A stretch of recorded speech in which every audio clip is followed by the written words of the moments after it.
નમસ્કાર મિત્રો, સ્વાગત છે આપ સર્વનું તમારી પોતાની યુટ્યુબ ચેનલ વિદ્યાશાળામાં।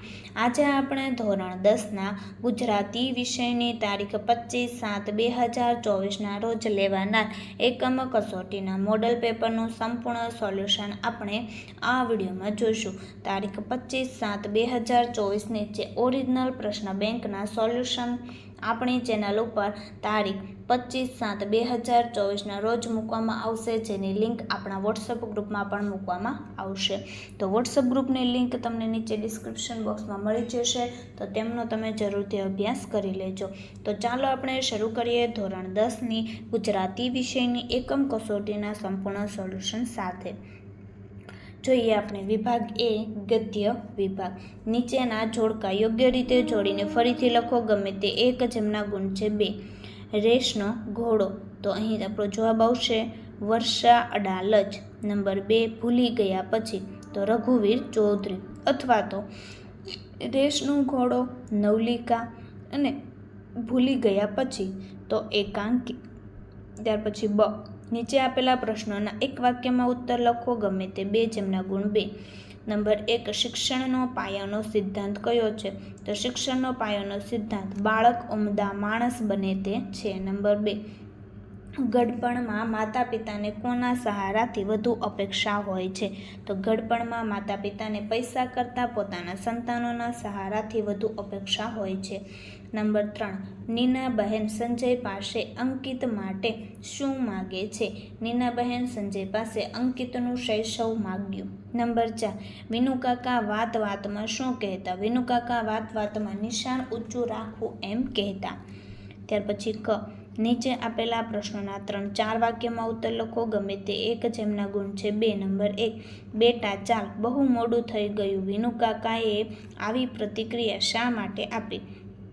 તો બેટા ચાલ, બહુ મોડું થઈ ગયું, વિનુકાકા આ વાક્ય ગૂઢાર્થમાં બોલ્યા। સૌરભ ભણી ગણીને અમેરિકામાં ડૉક્ટર થયો, ભૌતિક સમૃદ્ધિ તેણે મેળવી, પણ તેની પાસે માતા પિતા કે માટે સમય ફાળવવા જેટલી આંતરિક સમૃદ્ધિ નથી। સૌરભને ઉમદા માણસ બનાવવામાં અને સંસ્કાર આપવામાં મોડું થઈ ગયું, તેથી ઊંડા દુઃખ સાથે તેમણે આમ કહ્યું।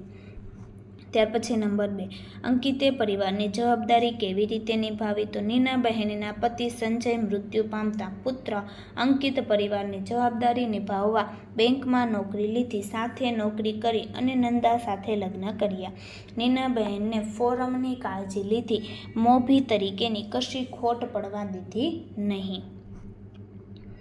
ત્યાર પછી ડ, નીચેના પ્રશ્નોના 8-10 લીટીમાં સવિસ્તાર ઉત્તર લખો, ગમે તે એક, કુલ ગુણ છે 3। નંબર 1, રેસનો ઘોડો શીર્ષકની યથાર્થતા ચર્ચો, તો તેમનો જવાબ અહીં તમને આપેલો છે, જે તમે અહીં જોઈ શકો છો। આ રીતના તમે પણ તમારા આ જવાબ લખી શકો છો। ત્યાર પછી વિભાગ બી છે પદ્ય વિભાગ। અ, નીચેના જોડકા યોગ્ય રીતે જોડીને ફરીથી લખો, ગમે તે એક, કુલ ગુણ છે 2। નંબર 1, વૈષ્ણવજન પદ।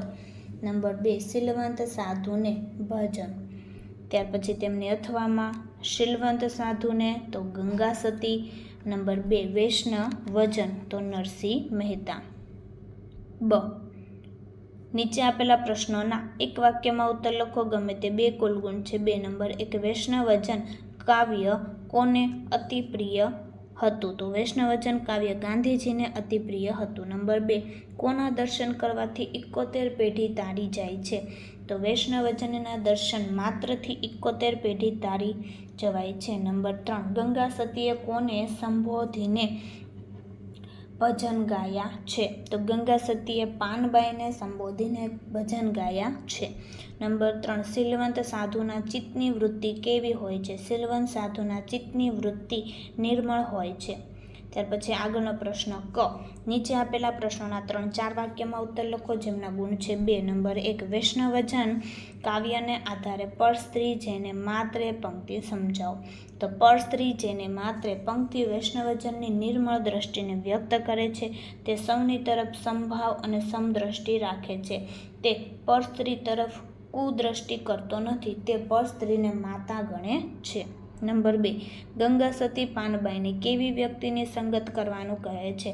તો જેના સંતના મન, વચન અને વાણીમાં એકરૂપતા હોય, જે આઠે પહોર દિવ્યાનંદમાં રહેતો જ અને જે પરમાત્માના ધ્યાનમાં લીન હોય, જેનું જીવન નિર્મોહી હોય અને ભજનમાં વ્યસ્ત રહેતો હોય, એવી વ્યક્તિની સંગત કરવાનું ગંગા સતી પાનબાઈને કહે છે.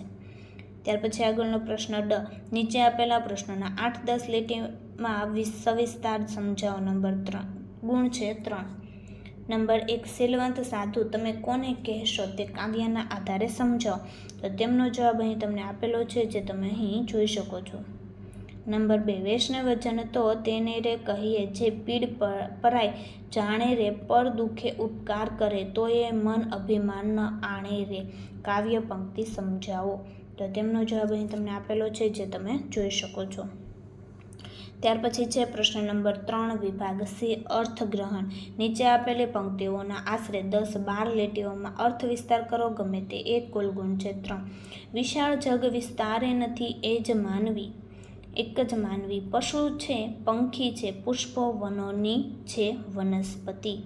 તો તેમનો જવાબ પણ અહીં તમને આપેલો છે, જે તમે અહીં વિચાર વિસ્તાર જોઈ શકો છો. આ રીતના તમે પણ વિચાર વિસ્તાર લખી શકો છો. ત્યાર પછી તેની અથવાની અંદર આપેલો છે, સંતાનથી સેવા ચહો તો સંતાન છો સેવા કરો, જેવું કરો તેવું ભરો, એ ભગવાન ભૂલશો નહીં. તો તેમનો પણ અહીં વિચાર વિસ્તાર લખીને બતાવેલો છે, જે તમે અહીં જોઈ શકો છો.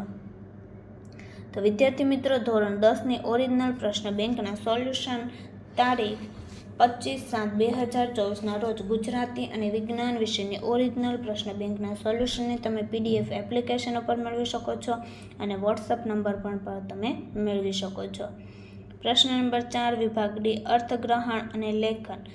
નીચે આપેલા વિષય પર આપેલા મુદ્દાઓને આધારે 100 શબ્દોમાં નિબંધ લખો, ગમે તે એક. કુલ ગુણ 4.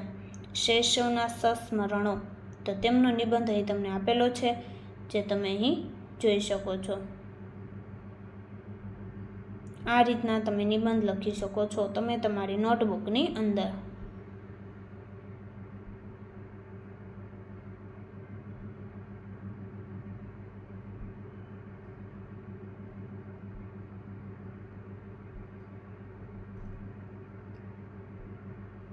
ત્યાર પછી બીજો નિબંધ આપેલો છે, વૃક્ષો વાવો, પર્યાવરણ બચાવો. તેમના મુદ્દાઓ પણ અહીં તમને આપેલા છે અને તમે આ રીતના તેમનો પણ નિબંધ તમે અહીં લખી શકો છો.